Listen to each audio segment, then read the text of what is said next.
Selamat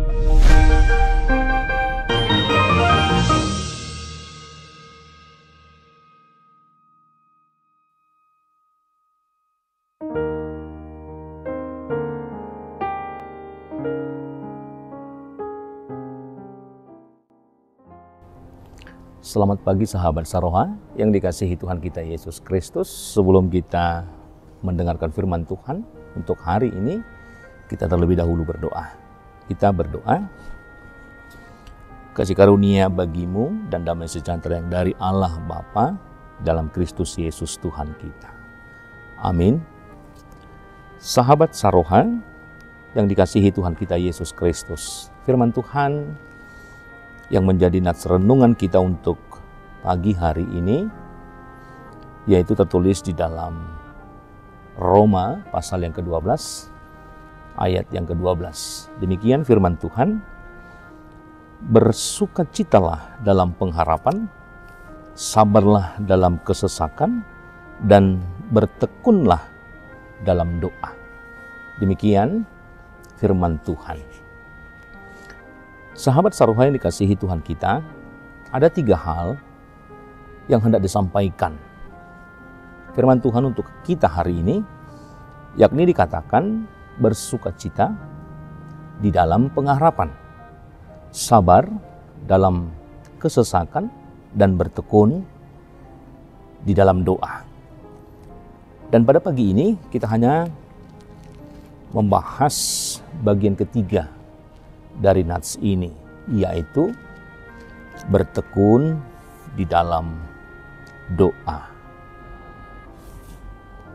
Bertekun dalam doa bisa juga kita artikan terus berdoa atau setia untuk berdoa.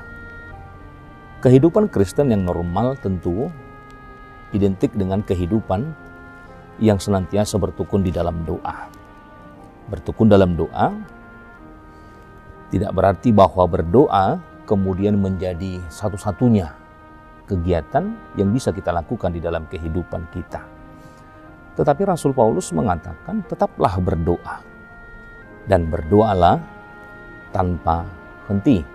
1 Tesalonika 5 ayat yang ke-17. Ini berarti ada sejenis pola di dalam berdoa yang memenuhi persyaratan untuk disebut sebagai bertekun di dalam doa. Dan doa itu tidak akan sama tentu bagi setiap orang. Bertekun dalam doa pastilah berbeda dengan tidak bertekun di dalam doa. Dan Allah jelas memahami perbedaan itu.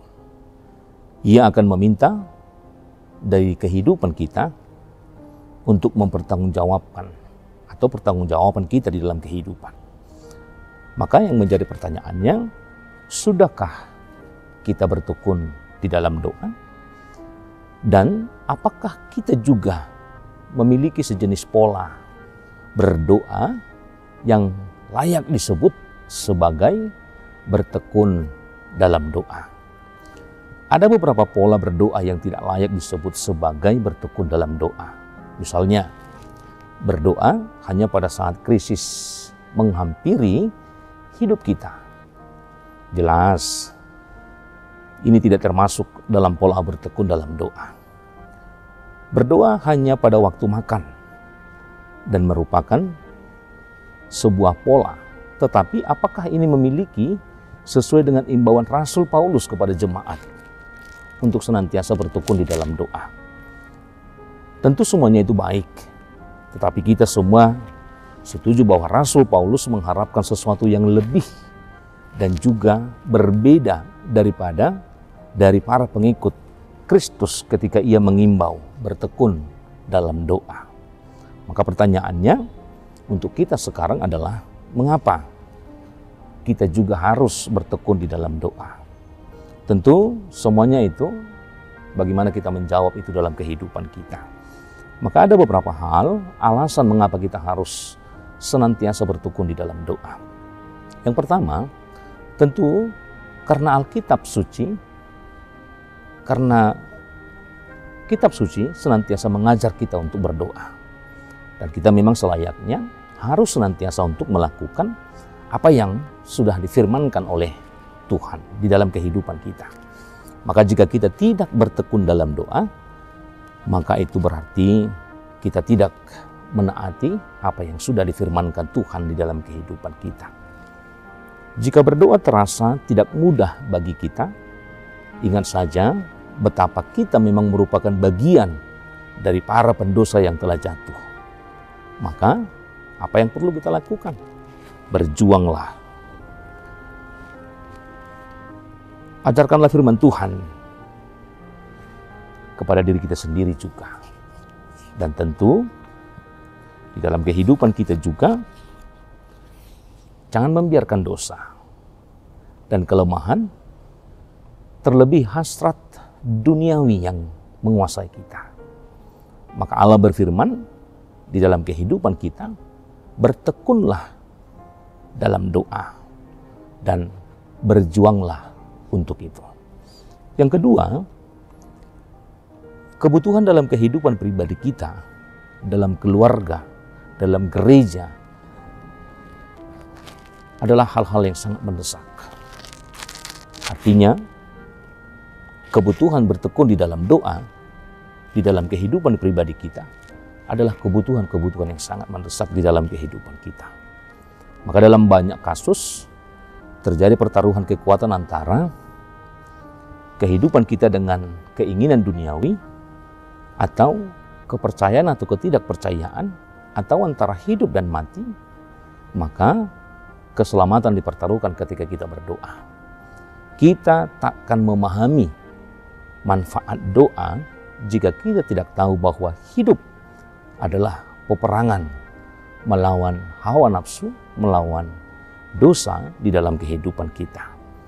Maka salah satu rintangan terbesar bagi kita untuk berdoa adalah fakta bahwa hampir sepanjang waktu, semua rutinitas kehidupan kita menginginkan agar berjalan dengan lancar apapun yang kita lakukan di dalam kehidupan kita. Dan yang ketiga, kenapa kita harus bertekun di dalam doa? Karena Allah bertindak ketika kita berdoa, memohon bagaimana Tuhan campur tangan di dalam kehidupan kita. Tuhan dapat melakukan banyak hal saat kita memohon di dalam doa. Allah telah memberikan yang terbaik saat kita menyampaikan permohonan kita kepadanya. Bahkan sebelum kita minta pun, Allah telah menyediakan segala sesuatu apa yang menjadi kebutuhan-kebutuhan kehidupan kita. Maka Allah bertindak saat kita berdoa, memberi keyakinan bagi kita bahwa Tuhan sanggup melakukan segala sesuatu saat kita mempercayainya dan memohon segala kebutuhan kita melalui doa kita kepadanya. Oleh karena itu, bertekunlah di dalam doa, maka Allah juga akan bertindak bagi kita ketika kita senantiasa memberikan kehidupan kita, rutinitas kita, aktivitas kita senantiasa bertekun di dalam doa. Tuhan Yesus memberkati. Amin. Kita berdoa. Bapa di surga, terima kasih Tuhan buat segala yang Tuhan limpahkan di dalam kehidupan kami. Begitu banyak sukacita yang Tuhan berikan, yang Tuhan izinkan untuk kami nikmati di dalam perjalanan kehidupan kami. Semua adalah kebaikan Tuhan.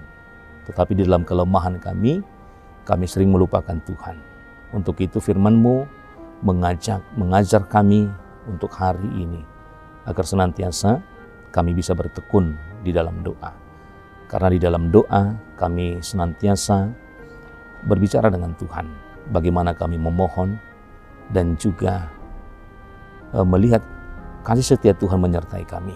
Untuk itu, ajar kami senantiasa melakukan segala aktivitas kami, rutinitas kehidupan kami, agar kami juga senantiasa bertekun di dalam segala proses perjalanan kehidupan kami, senantiasa bertekun di dalam doa.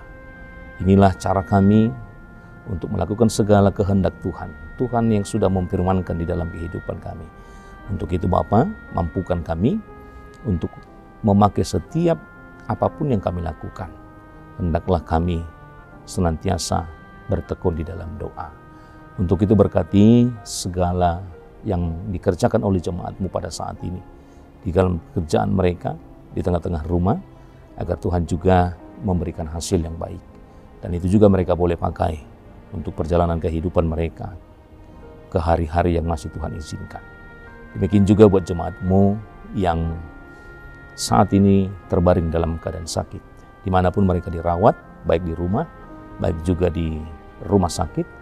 Kiranya Tuhan yang memberkati setiap proses pengobatan, apapun yang mereka boleh makan, baik makanan dan juga obat, kiranya itulah yang menyembuhkan penyakit yang mereka alami untuk saat ini.